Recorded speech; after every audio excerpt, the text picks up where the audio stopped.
पूरक, रेचक, कुंभक। प्राणायाम का तत्व जानकर अभ्यास करने से मुक्ति और सर्वशक्तिमान परमात्मा की उपासना की महिमा। भुसुंड जी ने कहा, हे ब्राह्मण, इस प्राण में स्पंदन शक्ति तथा निरंतर गति क्रिया रहती है। यह प्राण बाह्य एवं आंतर सर्वांगों से परिपूर्ण देह में ऊपर के स्थान में हृदय देश में स्थित रहता है। अपान वायु में भी निरंतर स्पंद शक्ति तथा सतत गति रहती है। यह अपान वायु भी बाह्य एवं आंतर समस्त अंगों से परिपूर्ण शरीर में नीचे के स्थान में नाभि देश में स्थित रहता है। मुनिवर, किसी प्रकार के यत्न के बिना प्राणों की हृदय कमल के कोश से होने वाली जो स्वाभाविक बहिर्मुखता है, विद्वान लोग उसे रेचक कहते हैं। 12 अंगुल पर्यंत बाह्य प्रदेश की ओर नीचे गए हुए प्राणों का लौटकर भीतर प्रवेश करते समय जो शरीर के अंगों के साथ स्पर्श होता है, उसे पूरक कहते हैं।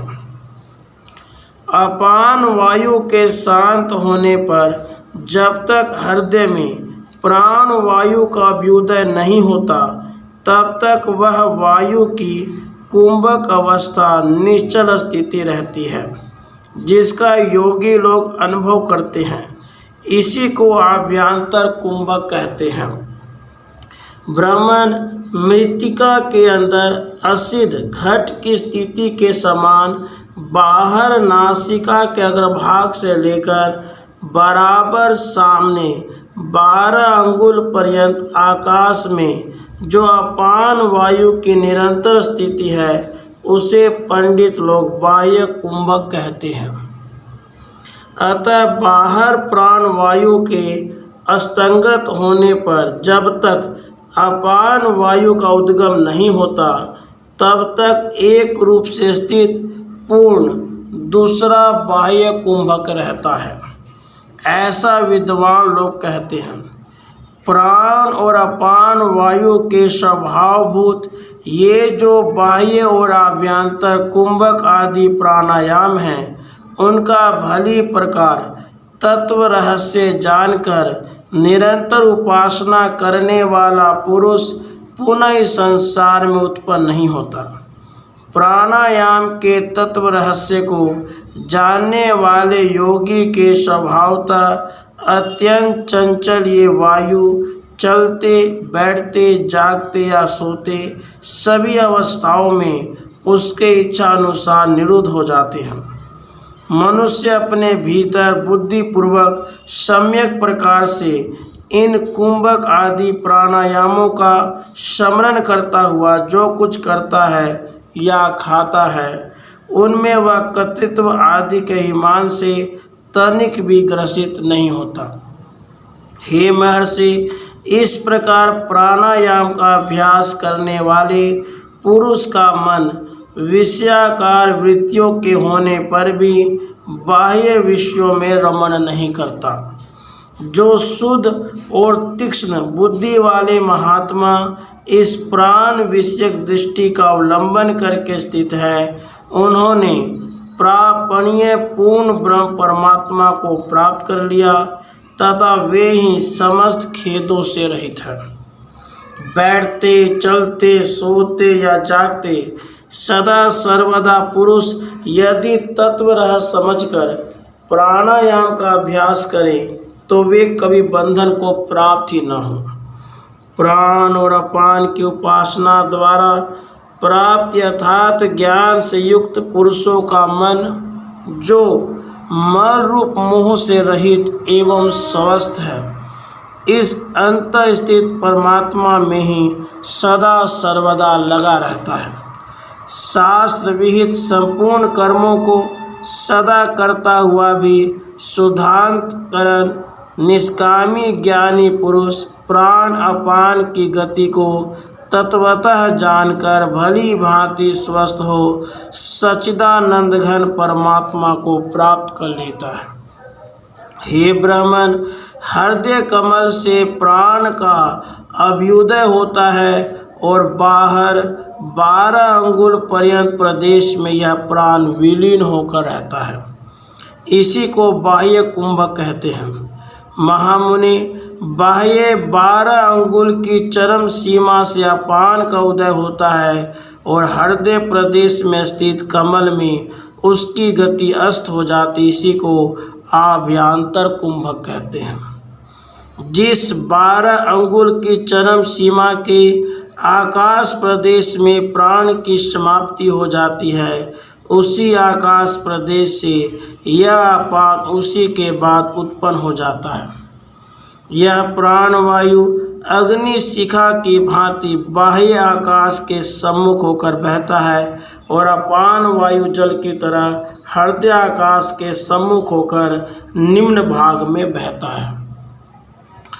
चंद्रमा रूप अपान वायु शरीर को बाहर से पुष्ट करता है और सूर्य रूप प्राण वायु इस शरीर को भीतर से परिपक्व कर देता है। प्राण वायु निरंतर हृदय आकाश को संतप्त कर पश्चात मुखाग्र भाग के आकाश को तपाता है, क्योंकि यह उत्तम सूर्य ही है। अपान वायु रूप यह चंद्रमा पहले मुख के अग्रभाग को पुष्ट कर उसके बाद हृदय आकाश का अपने अमृत प्रवाह से पोषण करता है। अपान रूप चंद्रमा की किरण का प्राण रूपी सूर्य के साथ आभ्यंतर कुंभक के समय जिस हृदयस्थ ब्रह्म से संबंध होता है, उस ब्रह्म पद को प्राप्त कर पुरुष पुनः शोक को प्राप्त नहीं होता। इसी प्रकार प्राण रूपी सूर्य की किरण का अपान रूपी चंद्रमा के साथ बाह्य कुंभक के समय जिस बाह्य प्रदेश स्थित ब्रह्म से संबंध होता है, उस ब्रह्म पद को प्राप्त कर मनुष्य पुनर्जन्म प्राप्त नहीं करता। मुनि, जो पुरुष हृदयाकाश में स्थित प्राण रूप सूर्य देव को उदय, अस्त, चंद्रमा, रश्मि और गमन आगमन सहित तत्व से अनुभव करता है, वही यथार्थ अनुभव करता है। जैसे बाह्य अंधकार के नष्ट हो जाने पर बाहर के पदार्थ प्रत्यक्ष हो जाते, उसी प्रकार हृदय स्थित अज्ञान के नष्ट हो जाने पर शुद्ध स्वरूप परमात्मा का साक्षात्कार हो जाता है। प्राण वायु के विलीन हो जाने पर और अपान वायु के उदय के पूर्व बाह्य कुंभक का चिरकाल तक अभ्यास करने से योगी शोक से रहित हो जाता है। अपान वायु के विलीन होने पर और प्राण वायु के उदय से पहले भीतरी कुंभक का चिरकाल तक अभ्यास करने से योगी शोक से रहित हो जाता है। जिस हृदयवर्ती ब्रह्मरूप स्थान में ये प्राण और अपान दोनों विलीन हो जाते हैं, उस शांत आत्मस्वरूप ब्रह्म रूप पद का अवलंबन करने से योगी अनुतप्त नहीं होता। महर्षि, जिस चिन्मय परब्रह्म परमात्मा में अपान के साथ प्राण का, प्राण के साथ अपान का तथा उन दोनों के साथ बाह्य एवं आभ्यंतर देश काल का विलय हो जाता है, उसी परब्रह्म रूप पद का आप दर्शन कीजिए। जिस समय अपान के प्राकट्य से पूर्व प्राण विलीन हुआ रहता है, उस समय किसी प्रकार के यत्न के बिना स्वाभाविक सिद्ध हुई जो बाह्य कुंभक अवस्था है, उसी को योगी लोग परम पद कहते हैं। किसी प्रकार के यत्न के बिना ही सिद्ध हुआ अंतस्थ कुंभक सर्वातिशायी ब्रह्म रूप परम पद है। यह परमात्मा का वास्तविक स्वरूप है और यही सदा प्रकाशमय परम विशुद्ध चेतन है। इसको प्राप्त कर मनुष्य शोक से रहित हो जाता है।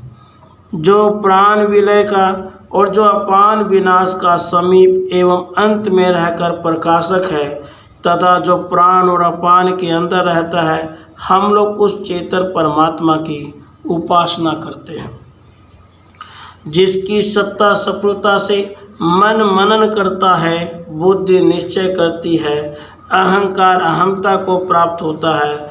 उस सच्चिदानंद घन परमात्मा की हम लोग उपासना करते हैं, जिस परमात्मा में समस्त पदार्थ विद्यमान है, जिससे समस्त जगत उत्पन्न हुआ है, जो सर्वात्मक है, जो सब और स्थित है, जो सर्व में है। हम लोग उस चिन्मय परमात्मा के निरंतर उपासना करते हैं, जो संपूर्ण ज्योतियों का प्रकाशक है, जो समस्त पवित्रों का भी परम पवित्र है, जो संपूर्ण संकल्प विकल्प आदि भावनाओं से रहित है।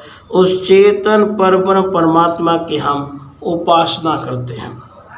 जहाँ पर प्राण विलीन हो जाता है, जहाँ अपान व्यस्त हो जाता है, जहाँ प्राण और अपान दोनों उत्पन्न भी नहीं होते, हम लोग उस चेतन तत्व परमात्मा की उपासना करते हैं।